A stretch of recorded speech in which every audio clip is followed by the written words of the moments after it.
Vítejte na procházce českou historií. Lepšího průvodce byste nenašli. Jsem totiž český lev. Jsme na začátku bouřlivého 15. století. Církev byla tehdy jediným oficiálním prostředníkem mezi lidmi a Bohem. Žijte v chudobě a pokoře, skromnosti a odříkání. Jen tak se dočkáte království nebeského. Kdo však zřeší, toho čekají plameny pekelné. Bůh všechno vidí.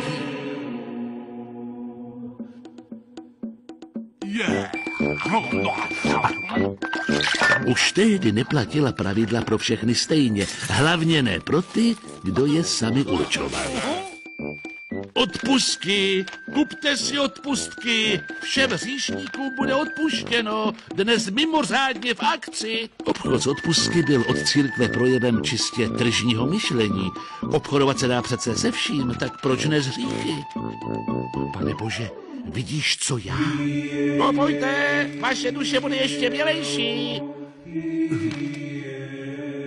S tím musím něco dělat.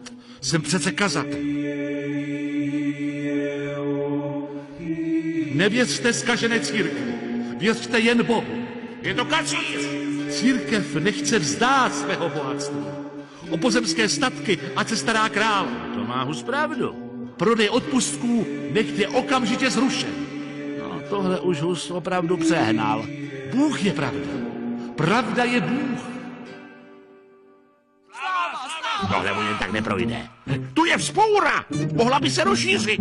Církev si rozvracet nedáme. A co kdybychom ho pozvali do kostnice na koncil? Hus se domníval, že dostane možnost své učení obhájit. Bohužel se mýlil. Odvolej! Odvolej!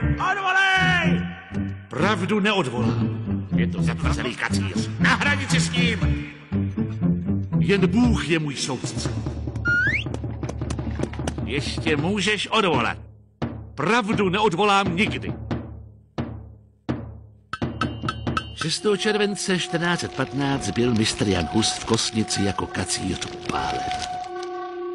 Tak konečně zase bude v Čechách klid.